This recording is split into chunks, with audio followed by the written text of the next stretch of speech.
Do you sell sports cards on eBay? If so, this is the video for you. Today we're going to be going over how you could save hundreds of hours scanning your sports cards. Let's get into it. So if y'all don't already know, my name's Nick. I sell a lot of sports cards on eBay. I've sold already 700 cards in the last 90 days on eBay. So I do a lot of shipping, do a lot of packaging, I do a lot of listing. And I've been looking for different ways to capitalize on my business and grow a little bit more, because what I've seen as of recently, the only way that you could really grow in this scene when it comes to eBay is getting your systems down and figuring out what you need to improve in. While I was looking at the system of scanning my cards, I was running into a little bit of a problem as I wasn't getting as many cards as I wanted to get up in a single session. I'll throw a picture up right here. For the last 8 to 9 months, I've been using the Epson V600.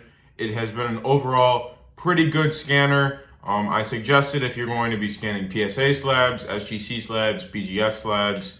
I would really suggest it for that. But for single cards, I would not suggest it. I was only scanning about 2 to 2.5 cards per minute, and that's just not cutting it. You're only getting around 120 cards per hour, and that just doesn't get you enough if you want to keep growing your business. So earlier this week, I decided to pick up a new scanner. I had done a little research. There is not many videos out there on sports cards when it comes to these scanners, so I was a little bit skeptical in the way that I don't want to hurt any of the sports cards. I don't want to hurt any of the condition on them. So I kind of went into this blind. There's a couple videos, but some of the scanners are pretty expensive. So I wanted to try out a couple of these lower end scanners, see how they work, give you guys a test drive. And if it doesn't really work, then that's fine. I'll just return it. I'm not going to put any of my higher end cards through the scanner. So let's take a look at it. So the scanner that I ended up purchasing is the Epson Workforce ES-400. I want to say it ran me $270 at Micro Center. I know they also sell them at Best Buy and Office Depot, so check out those as well. I'll try to leave the link to those in the description below. And compared to a lot of these other scanners out there, one of the biggest ones in the industry is the Fujitsu scanner, and that may be something I'm interested in doing a review on. Those can run you anywhere from $500 to $1,000. So a lot of these scanners can get very expensive. This one was only 270 bucks, and it was on sale too, so I was happy about that. So what piqued my interest when buying the scanner was the fact that it scans 30 pages per minute. That means it scans 1,800 pages per minute compared to my other scanner that I'm only scanning 120 cards per minute. So if you think about that, that's almost, I want to say 15 return. It's a 10 to 15. I'm not exactly sure. I'm not really good at math. But it's 10 more than 10 times the amount of production that I'm getting right now. And like I said, I'm trying to grow my sports card business this year and growing in the way that you need to be able to scan as many cards as possible. If I want to get as many auctions out as possible, that's the only way possible. So having 1,800 per hour is going to help out a bunch.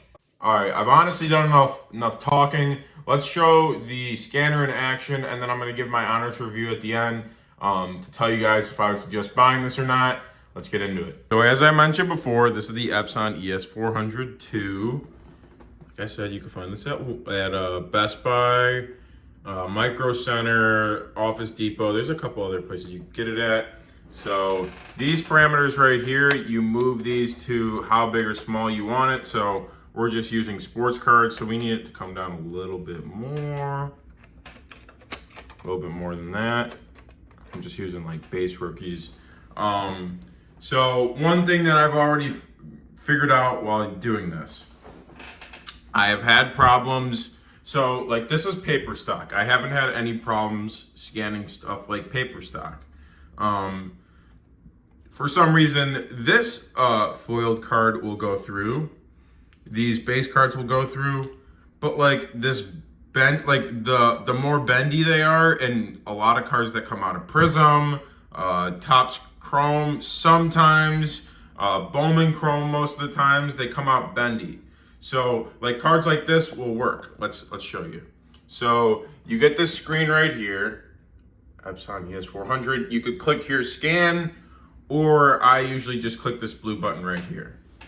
So let's click the blue button. Comes right through there, scans up here. And you click right here, it turns into a PDF. You could change the settings. I just have it on PDF right now. And it comes over here, you get a beautiful photo. So the photo looks really good, but here comes the problem. So let's put in this Willie Green Sixers card. So first of all, you have to put it upside down like this. I don't know why, it's just how the scanner picks it up. So I'll click this blue button and I'll get that red. So that means that there's something stuck in there. So basically it already, for this printer, it already is not, or scanner, it's already not taking some of my cards.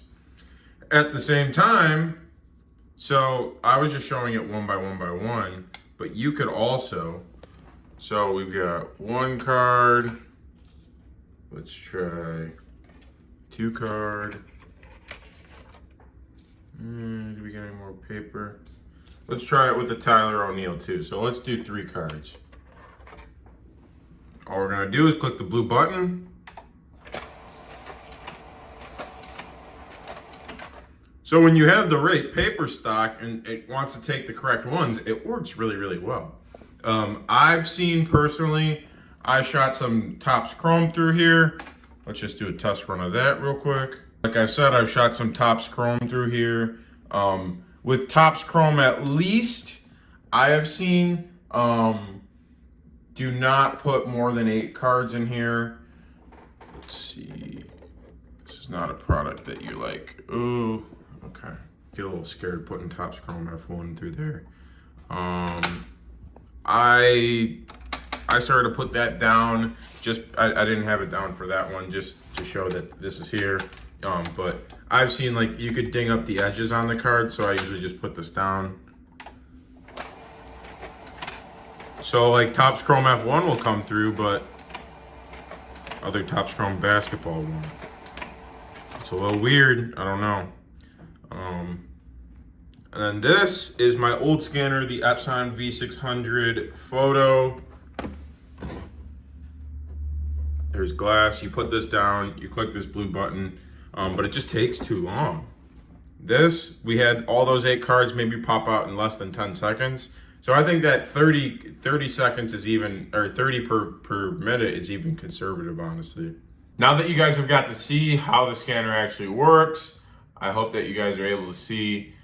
I don't think it's personally going to work for my business. I'm going to end up returning it, mainly because it doesn't take most of the stuff that I like to buy, so that it doesn't take half the stuff that I'm looking to sell.